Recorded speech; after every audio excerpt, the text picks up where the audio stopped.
তোমার এত বড় সাহস উসামা, তুমি আল্লাহর হাত, আল্লাহর দেয়া বিধান এটার ব্যাপারে সুপারিশ করতে এসেছো?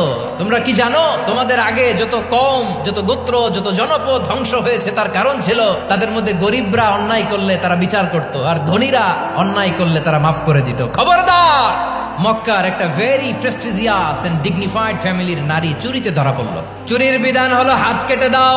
সাহাবারা চিন্তায় পড়ে গেলেন। আল্লাহর নবীর সামনে দাঁড়িয়ে আল্লাহর দেয়া বিধান থামিয়ে দেওয়া, মাফ করে দেওয়া, এই কথা বিশ্বনবীর সামনে বলার সাহস তো কেউ রাখে না।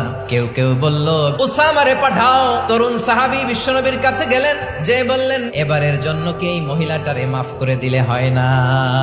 বিশ্বনবী বলেন, জেনে রেখো উসামা, আমার কলিজার টুকরা নয়নের পুটুলি ফাতেমাও যদি চুরির দায়ে ধরা পড়তো, আমি বিশ্বনবী ধরে ফাতেমার ডান হাতটা কেটে দিতে এক বিলম্ব দেরি করতাম না। এই ছিল বিষ্ণু ইসা ইসলামের আদালতের নমুনা।